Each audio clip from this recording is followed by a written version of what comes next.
Oke, kita lanjutkan dengan bagian berikutnya, yaitu mengenai deret Fourier. Ya, ini adalah section 14 ya, deret Fourier. Nah, jadi deret Fourier itu sudah kita kenal pada saat kita belajar di tingkat 2 ya. Jadi jika F itu adalah fungsi yang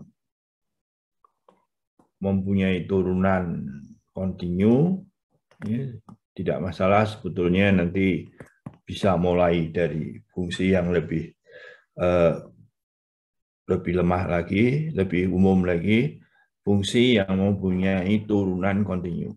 Jadi dia biasanya kita sebut sebagai F anggota C1 gitu ya. Dan terdefinisi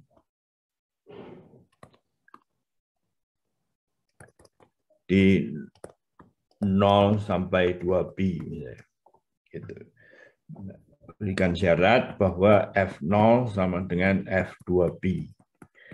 Jadi fungsi konstan itu masuk, tetapi beberapa fungsi tidak masuk ya. Jadi 0 sampai 2pi yang seperti ini tidak masuk di dalam kategori ini. Karena ujungnya tidak sama, tapi jadi yang masuk adalah fungsi yang begitu. Jadi ini juga 0 sampai 2pi. Jadi di ujungnya bisa saja turunannya tidak sama ya. Jadi memang pada saat kita berbicara mengenai turunan itu biasanya akan kita lihat dari interval buka, sehingga turunannya itu dihitung dari kiri dan kanan bisa. Ya. Kalau kontinu cukup satu saja. Oke, nah kita akan diperluas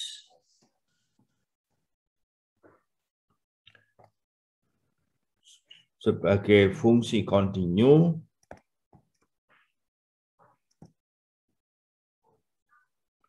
di R ya. Jadi dengan cara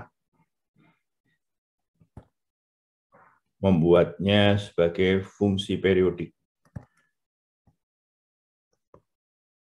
Sebagai fungsi periodik. Jadi seperti ini, dan seterusnya. Nah, kita lihat bahwa fx ini dapat ditulis sebagai A0/2 plus sigma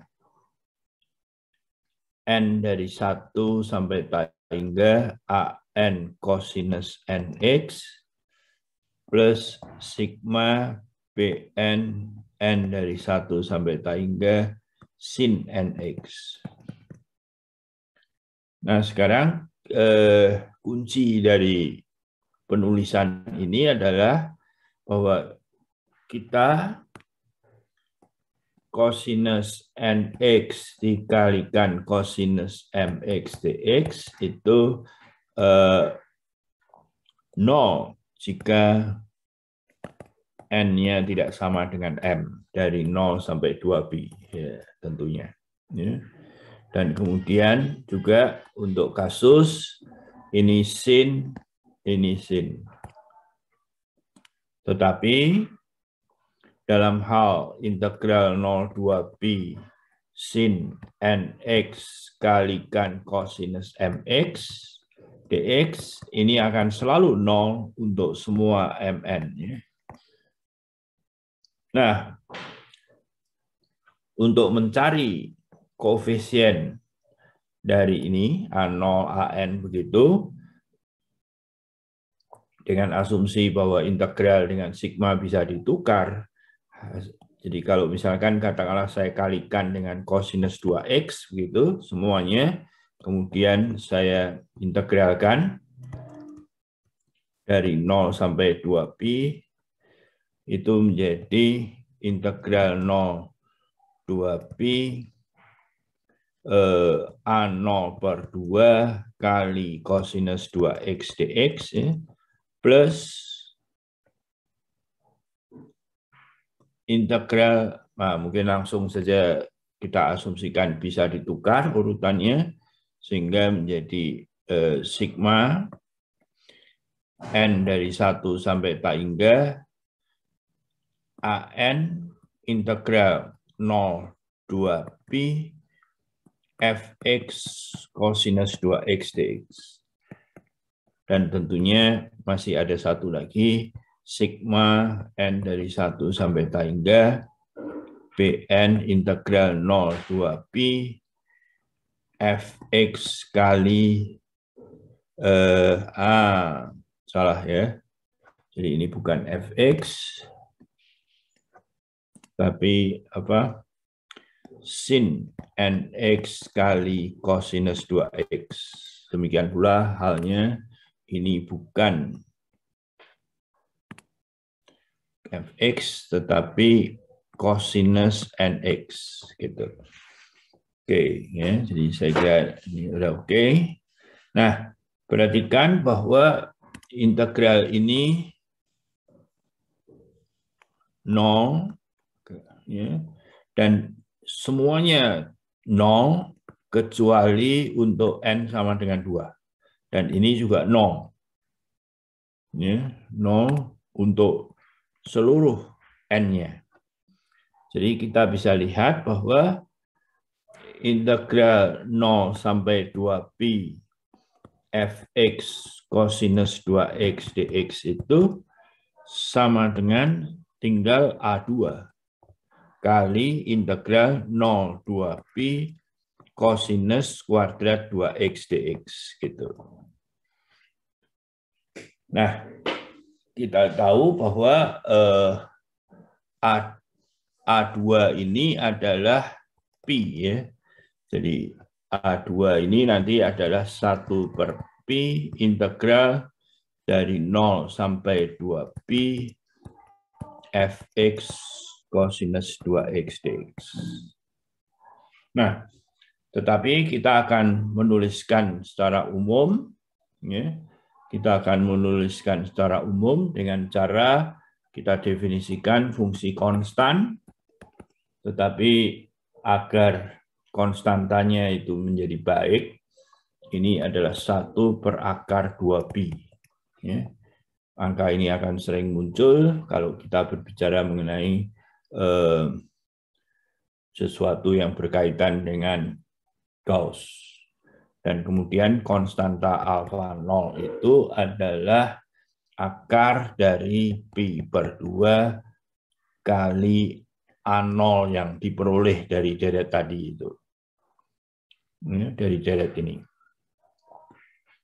Gitu. Oke. Nah, kemudian kita definisikan juga V2K X itu adalah 1 per akar pi kosinus KX. Jadi kita ingin mengurutkan antara kosinus dengan sinus ya. Dan dalam hal ini kemudian definisikan alfa 2K itu adalah akar pi kali AK. Ya. Dan kemudian VK2 plus 1 X itu adalah 1 per akar pi sin KX dan alfa 2K plus 1 itu sekarang menjadi akar pi BK. Ya. Jadi ini koefisien dari kosinusnya, ini adalah koefisien dari sinusnya. Dengan penulisan seperti ini, maka yang tadi itu fx sama dengan sekian, itu bisa kita tulis sebagai fx sama dengan sigma dari katakanlah N dari 0 sampai tak hingga alfa N Vn, ya, dan alfa N itu adalah integral dari 0 sampai 2pi Fx kali Vnx dx. Gitu. Oke. Nah, dan perlu diingat sekarang sifat dari koleksi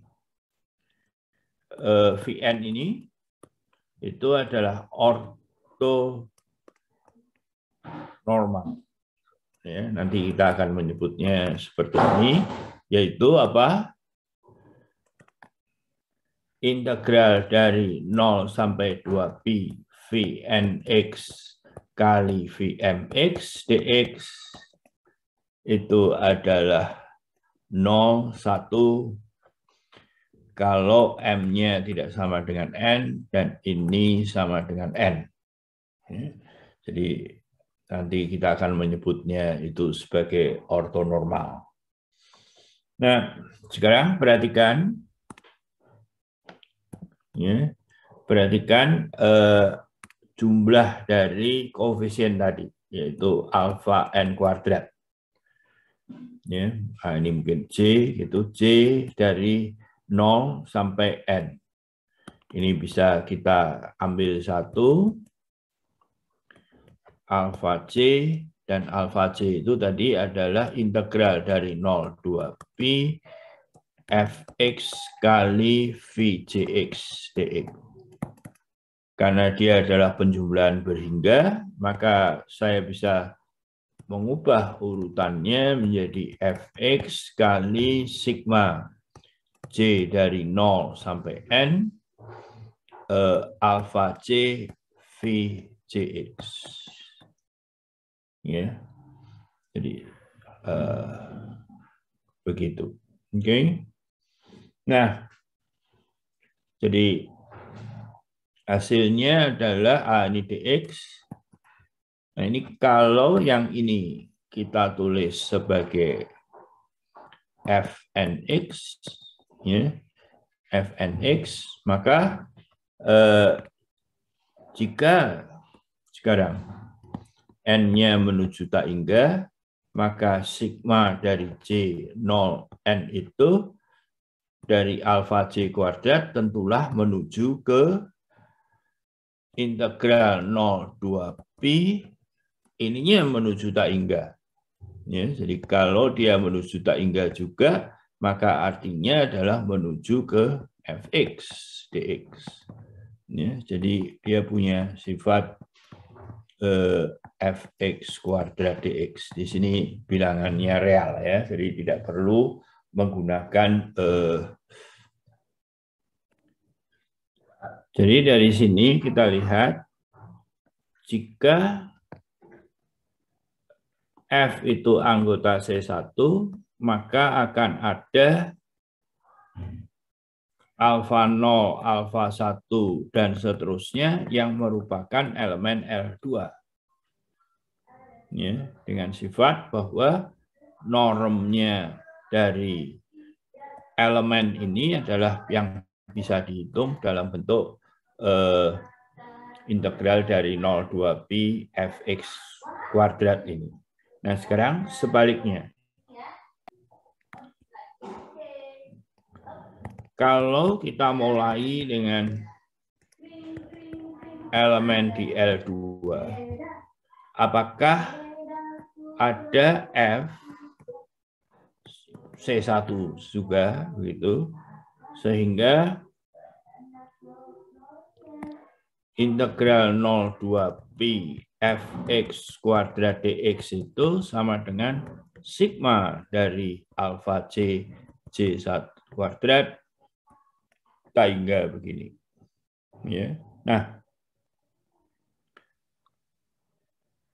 mudah dilihat bahwa mungkin pertama kita sudah tahu bahwa L2 itu lengkap ya. Jadi di kuliah sebelumnya saya sudah memperlihatkan LP ya, lengkap untuk 1P sampai ya pada akhirnya ini boleh sama dengan. Oke. Nah, jadi LP lengkap. Kemudian kita lihat bahwa tidak demikian halnya dengan kumpulan fungsi. Ya, kumpulan fungsi. Katakanlah C1 02pi dengan norm seperti tadi. F kuadrat, tidak usah kuadrat, 2 integral 02pi fx kuadrat dx tadi. Pangkat setengah. Ya. Nah, jadi kumpulan ini mudah dilihat bahwa dia tidak lengkap dari contoh juga yang sudah saya sampaikan di video. Katakanlah sekarang saya punya fungsi yang bahkan tidak punya turunan, katakanlah di sini 0 atau di sini saja ya. Ya, di sini 0 sampai pi, di sini 2pi, kemudian di sini begini. Ya. Dan kemudian ada fungsi gitu. Terus yang berikutnya lebih dekat lagi begini. Berikutnya lagi lebih dekat lagi begini. Ya. Jadi mudah dilihat bahwa jika yang tadi fungsi ini f dan ini adalah fn pendekatannya, maka fn min fm itu kecil ya, kecil. Mungkin teknis perhitungannya mudah, ya, dan dia konvergen ke f yang tidak punya fungsi, tidak merupakan fungsi yang kontinu. Ya. Nah, jadi nanti kita akan melengkapi kumpulan ruang yang bernorm seperti ini, ya. Jadi ruang bernorm ini, kalau kita sudah punya ruang bernorm, maka ini bisa dilengkapi. Bisa dilengkapi dengan semua elemen dari titik limit. Ya, titik limit barisan Cauchy di ruang bernorm itu. Jadi persis seperti pada bilangan real. Kalau kita bicara mengenai rasional, walaupun dia Cauchy, dia bisa konvergen ke bilangan real. Gitu. Nah, itu yang dimaksud dengan titik limit barisan itu. Nah, usul saya agar kita tidak konsentrasinya tidak terpecah dengan itu, saat ini kita terima saja bahwa kalau saya punya ruang bernorm, maka selalu bisa dilengkapi sehingga menjadi ruang panah. Ya. Jadi sekali lagi mungkin perlu saya tulis di sini, saat ini anggap, nanti kita akan memperlihatkan di video yang lain, bahwa setiap ruang bernorm dapat dilengkapi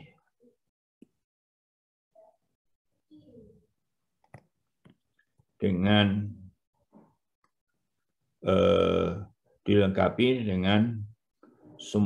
mungkin langsung saja dapat dilengkapi sehingga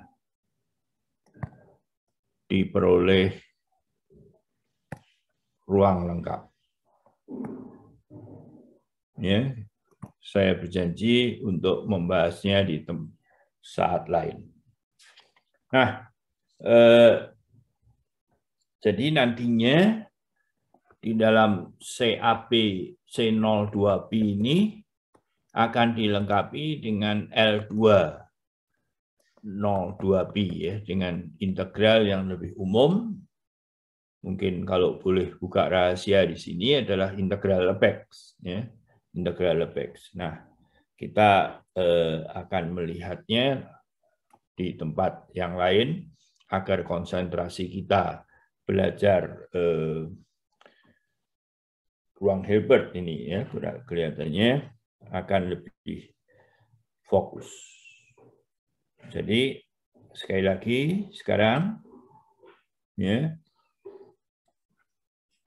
jadi masih ada yang harus dibereskan. Jadi sekali lagi sekarang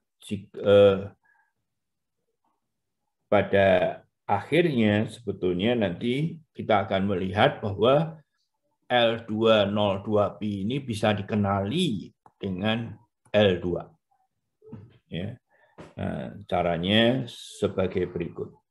Jadi jika alfa 0, alfa 1 itu elemen dari L2, kemudian bentuk di sini ya, Fnx itu penjumlahan hingga J dari 0 sampai N, alfa C, VJX gitu. Ya. Nah, dengan sifat VJX kita yang sinus kosinus tadi dan penjumlahannya berhingga, maka F-nya itu masuk di C1. Ya. Dan punya sifat Fn-nya. Ya. Fn-nya masuk di C1. Dan kita perhatikan untuk M yang lebih kecil N, harga dari Fn min Fm, saya kira di bukunya ada kesalahan ya, kurang N kecil ini. Kuadrat itu adalah sigma J dari M plus 1 sampai N, alfa J VJ kuadrat ini ya. Nah, gitu. Dan ini dengan menggunakan notasi integral ini ya. Jadi ini bisa ditulis sebagai jumlah dari J M plus 1 sampai N alfa J ya, di sini tanpa harga mutlak ya, alfa J kuadrat gitu. Dan tentu saja ini akan menuju 0 karena jumlah tak hingganya 0, maka jumlah tak hingga di bagian belakangnya akan menuju 0 kalau Mn menuju tak hingga. Ya. Nah, jadi dengan asumsi bahwa L2 itu lengkap, ya, maka Fn itu akan konvergen ke suatu F di L202pi. Gitu. Ya, di sini tidak pakai Lebesgue tapi tersembunyi. Oke. Nah, jadi ini maunya sekarang adalah memperlihatkan bahwa kemudian kalau kita lihat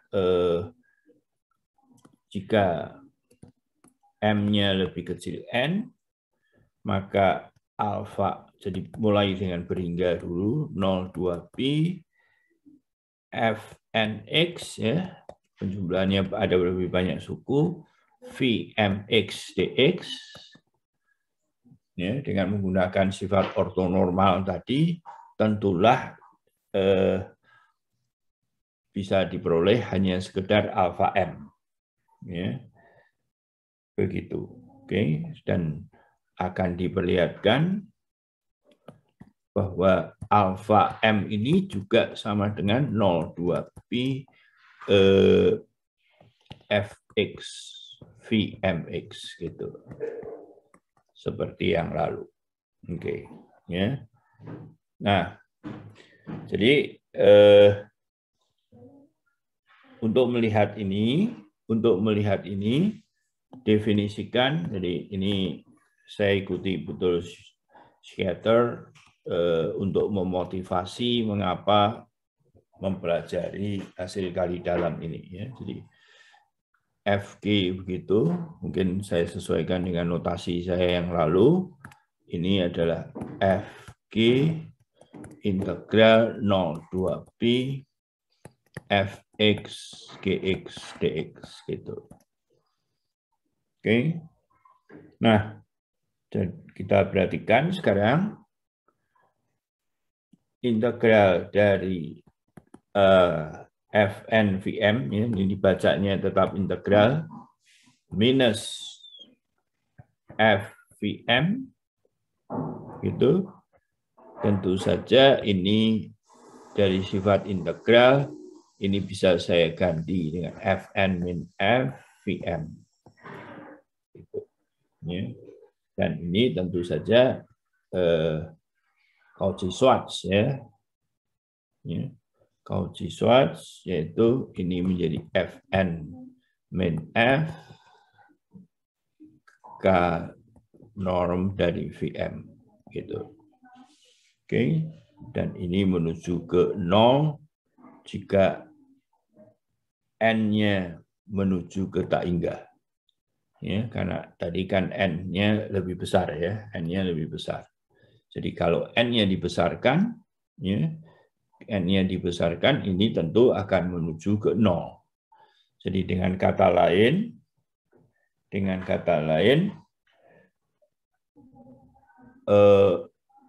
alfa m ini kan tidak bergantung, ya, ini kan alfa m tidak bergantung pada n. Ya. Jadi ini alfa m, maaf, yang alfa m ini di sini, ya, tidak bergantung pada Vm. Ya.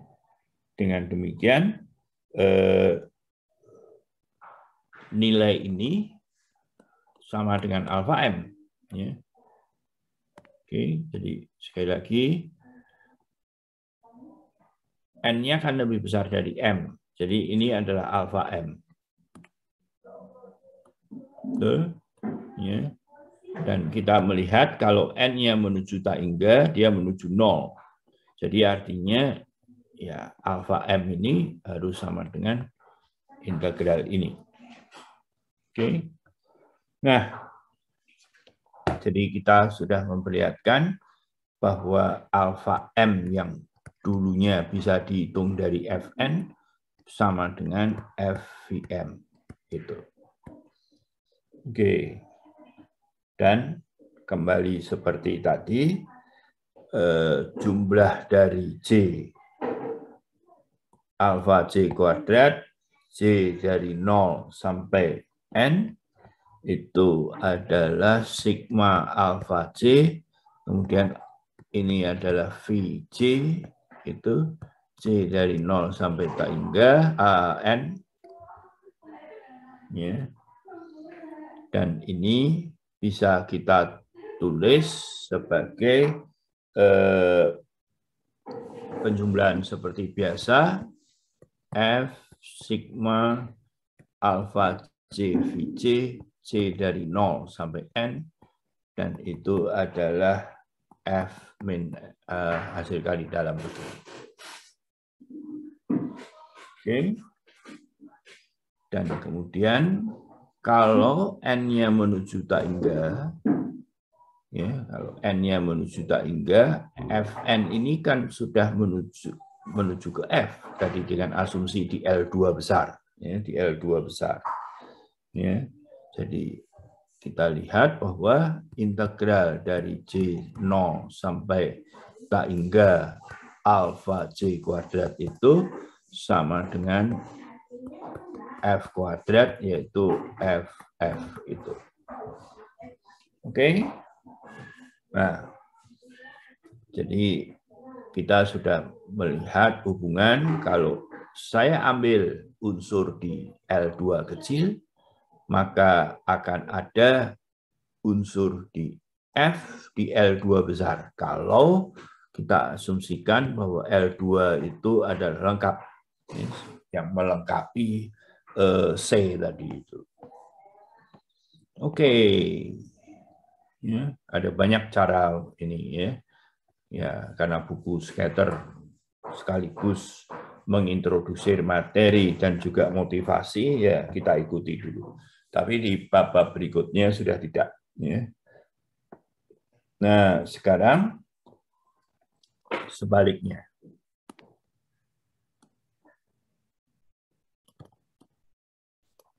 Kalau F-nya anggota L202B, ya, apakah ada unsur di L2 kecil?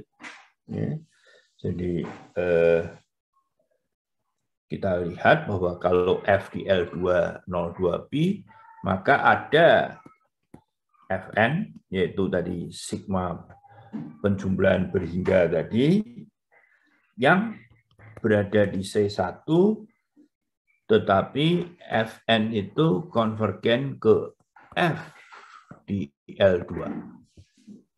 Ya, jadi kita juga menganggap bahwa F2 ini juga masuk di L2 besar. Ya. Nah, sekarang Fn-nya itu kita asumsikan, ya kita asumsikan karena F dengan cara, kan ini fungsi di C1 ya, jadi saya bisa mencari deret Fourier-nya, yaitu C dari 0 sampai tak hingga alfa C n gitu, Vc. Ya. Jadi sekali lagi, mulai dengan elemen di L2, kita bisa mencari Fn di C1, ya, sehingga dia konvergen di L2. Nah, Fn-nya itu kita pilih dari koefisiennya F itu, kemudian kita ambil N sukunya. Jadi dia ada C1. Nah, tetapi kemudian kita tidak tahu apakah secara umum Fn ini tentu bisa ditulis dengan menggunakan deret Fourier tadi. Ya, dengan deret Fourier tadi. Nah, tentu saja kalau Fn konvergen ke F, maka Fn min Fm itu tentulah kuadratnya akan sigma J dari 0 sampai tak hingga, ya, dari Fn berarti alfa Jn min alfa Jm itu yang kuadrat begini. Dan ini karena Cauchy tentu ini menuju 0. Ya. Nah, jadi dia kumpulan ini itu barisan Cauchy di L2 kecil. Ya. Jadi di sini alfa Cn itu adalah barisan Cauchy di L2. Sekali lagi, L2 lengkap, maka dia konvergen ke sesuatu L2 lengkap, maka dia konvergen ke suatu elemen, begitu. Ya. Dan kemudian kita lihat bahwa katakanlah dari bentuk ini, M-nya menuju tak hingga. Ya. M-nya menuju tak hingga, ya. Dan tentu saja akan diperoleh sigma C dari 0 sampai tak hingga alfa Cn min alfa C kuadrat ini juga menuju 0 jika N-nya menuju tak hingga. Oke. Jadi kita sudah melihat bahwa mungkin kesimpulan ininya adalah F itu yang dapat ditulis sebagai alfa C Vj C dari 0 sampai tak hingga. Ya, jadi dari sini kesimpulannya adalah bahwa L kecil 2 itu bisa dikenali dengan L2 besar, dan sebaliknya L2 besar dapat dikenali dengan L2 kecil. Oke. Ya. Jadi mungkin saya agak melewatkan sedikit, mungkin ini haruslah mungkin F yang lain, tetapi akhirnya mereka harus sama. Oke. Nah, jadi kesimpulan dari pembahasan ini, saya tulis di sini teorema bahwa ada korespondensi satu-satu antara L2 dan L2 besar, gitu, sehingga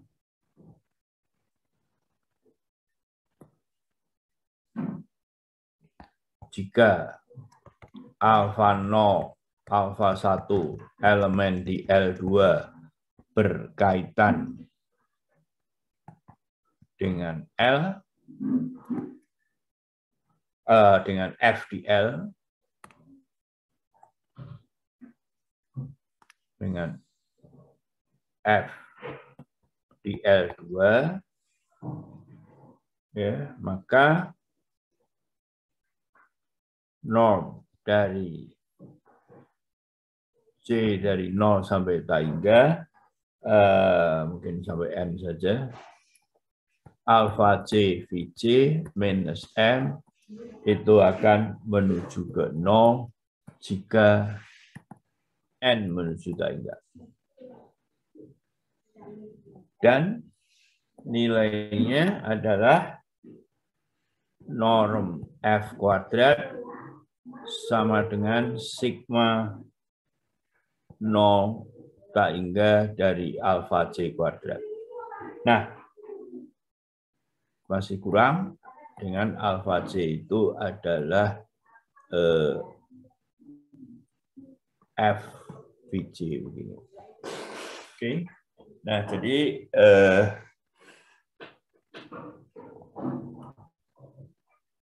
dari kuliah sampai di sini, ini adalah memberikan model awal. Ya.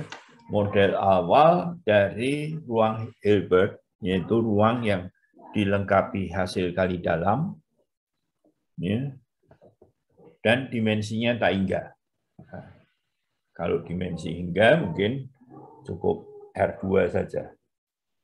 Jadi sekarang kita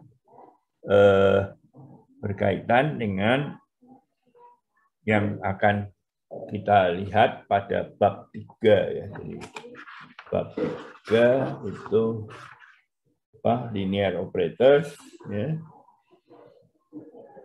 Nah, kita ingin sesuatu yang lebih lengkap ya, lebih umum. Oleh karena itu sekarang kita mengenai foyer ini, yaitu yang disebut tadi, sudah saya sebut berkali-kali, ruang Hilbert itu ya.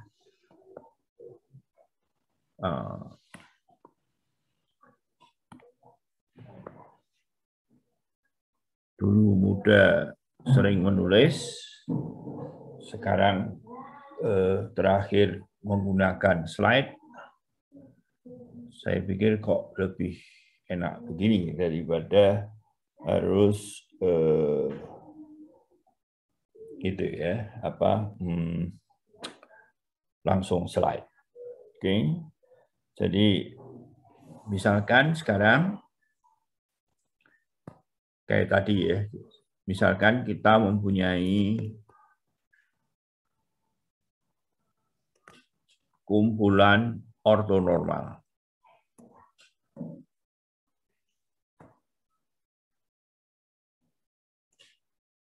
Vnx, Vn ya. N dari 1 sampai tak hingga, 0 juga boleh. Dengan sifat yaitu Vm, Vn sama dengan 0 kalau M-nya tidak sama dengan N, 1 kalau M-nya sama dengan N. Ya. Nah, jadi kita punya ruang sembarang ya yang dilengkapi dengan ini. Jadi H itu ruang Hilbert sembarang itu yang dilengkapi dengan sistem ortonormal tersebut.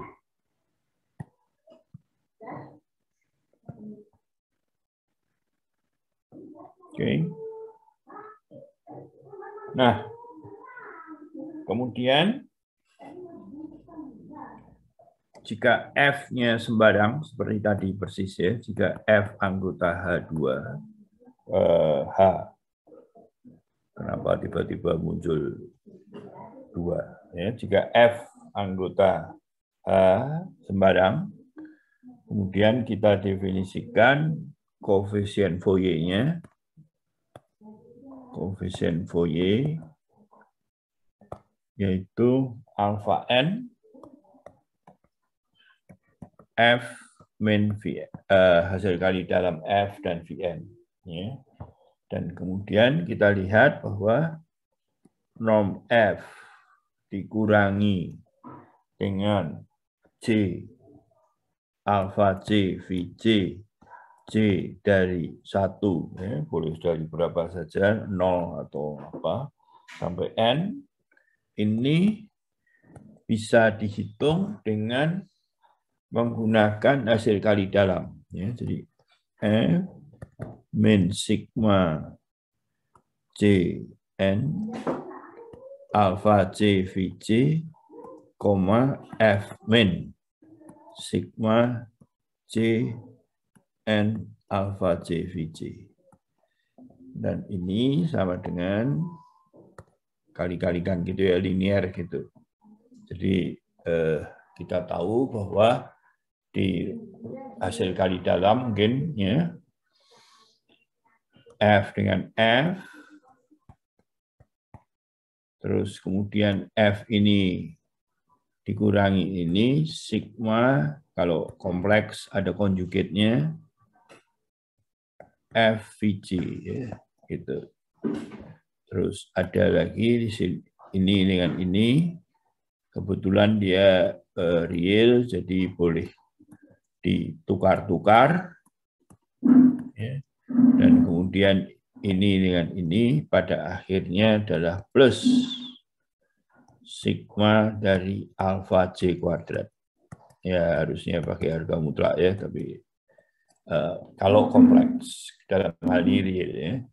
Jadi kita lihat bahwa ini juga alpha C, ini juga alpha C. Jadi kalau begitu ini adalah norm F kuadrat minus sigma alpha C kuadrat C dari 1 sampai N. Nah, tentu saja ini ya punya perbedaan. Ya, punya perbedaan. Oleh karena itu, nilai dia, ini nilai positif, itu dilihat karena norm dari sini. Ya. Jadi norm di sini ini.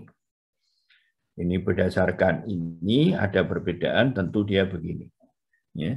Nah, dari sini kesimpulannya adalah sigma C dari 1 sampai N alpha C kuadrat itu tentu lebih kecil dari F kuadrat untuk semua N. Ya, untuk semua N.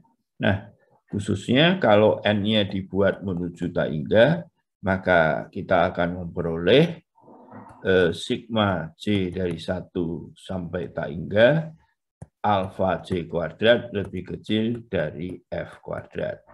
Ya. Nah, ini yang disebut sebagai pertasamaan Bessel. Ya, pertasamaan Bessel. Oke. Nah, selanjutnya kita akan melihat bahwa kapan dia sama dengan. Ya. Jadi agak sedikit sebaliknya teorema. Misalkan kita punya alfa 1, alfa 2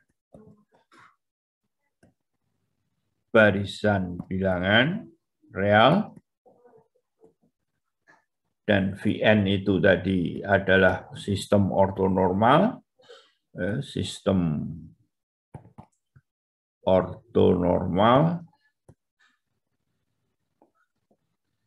di H, di ruang Hilbertnya tadi, maka sigma dari alfa I VI, I dari 1 sampai N itu akan konvergen ya. Mungkin belum elemennya. Ini akan konvergen jika dan hanya jika sigma dari alfa I kuadrat 1 sampai hingga itu lebih kecil dari 0. Ya. Jadi di sini memperlihatkan bahwa kalau kita berbicara mengenai ruang Hilbert, cukup kita berbicara di L2 kecil. Ya, di L2 kecil. Oke. Nah, bukti.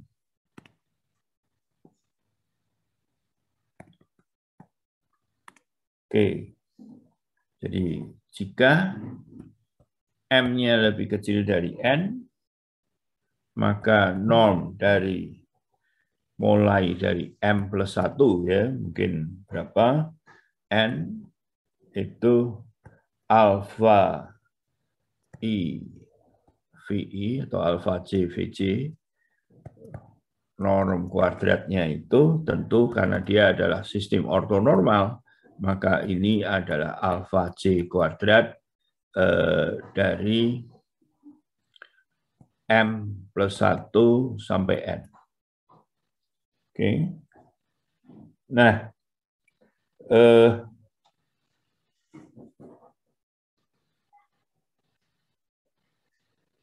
ada definisi di dalam sini, definisi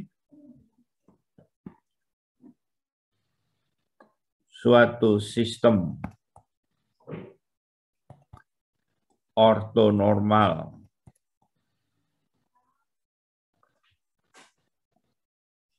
VJ di ruang Hilbert ya, disebut lengkap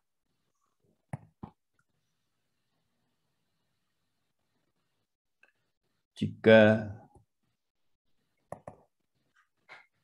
bentuk penjumlahan S, penjumlahan hingga ya, dari alfa C VJ sembarang gitu, C dari 1 sampai N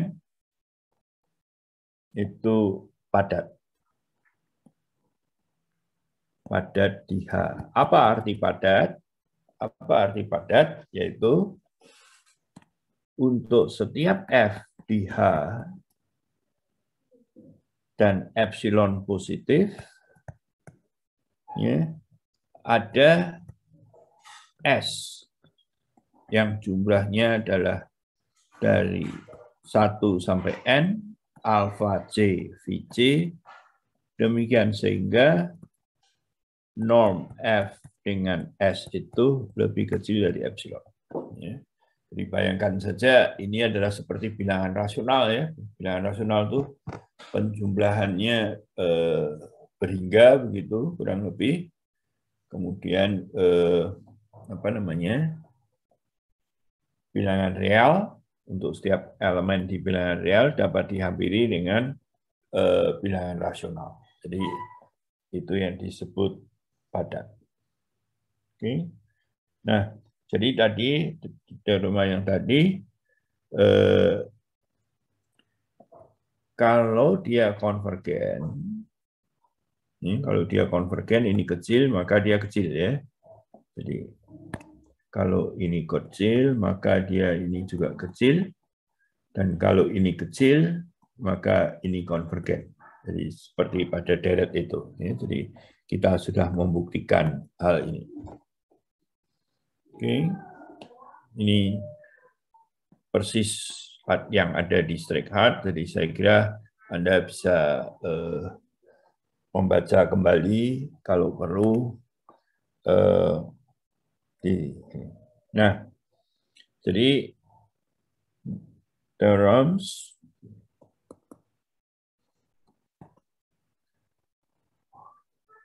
jika Vn itu lengkap dalam arti suatu sistem ortonormal yang padat, ya, maka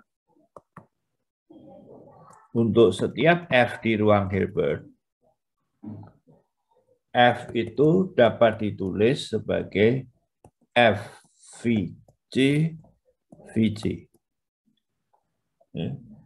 J-nya dari 1 sampai N. Sampai Taingga. Oke. Jadi F-nya persis seperti pada deret Fourier pada saat awal dari video ini. Dan norm dari F kuadrat itu adalah sigma dari 1 sampai Taingga FVJ kuadrat. Ya. Jadi kalau dia lengkap, maka Bessel tadi menjadi Parseval. Ya. Nah, jadi buktinya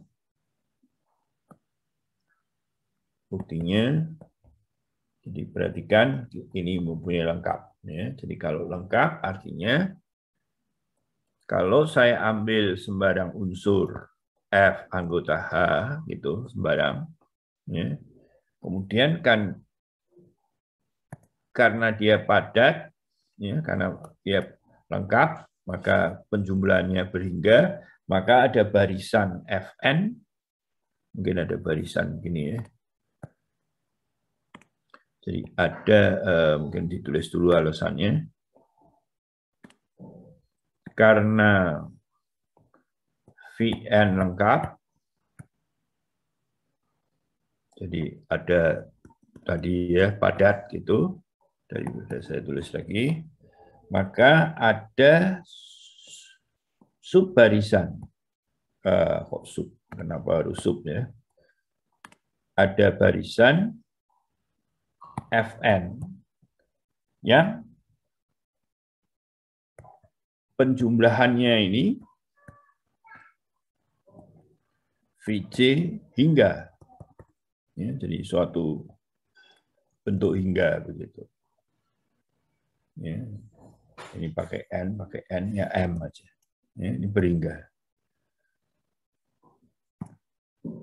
Di mana Fn itu konvergen ke F di H. Ya, berdasarkan arti kepadatan tadi. Oke. Jadi Fn-nya konvergen ke F. Jadi kalau dia konvergen ke F, maka kita lihat bahwa ada barisan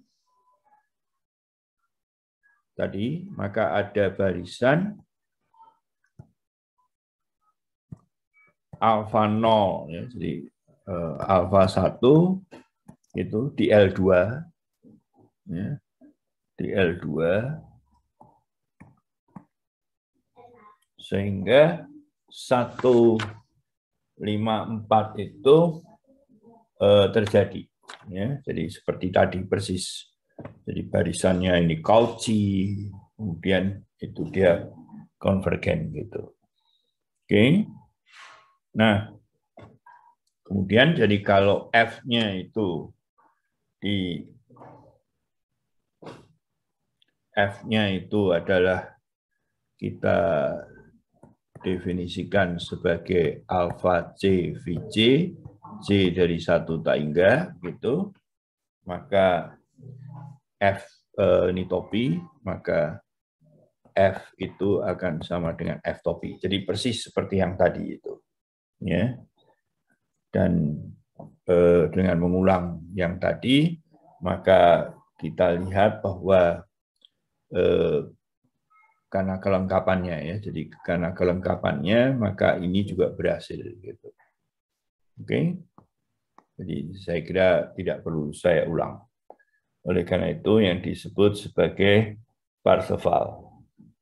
Nah, ada satu teorema yang tapi saya kira tidak terlalu perlu pemahaman yang dalam. Saya lewatkan, yaitu di halaman 24. Nah, dengan demikian bab 1.4 ini selesai, kita bisa mengerjakan bab 1.5 ya, soal-soal. Oke, terima kasih.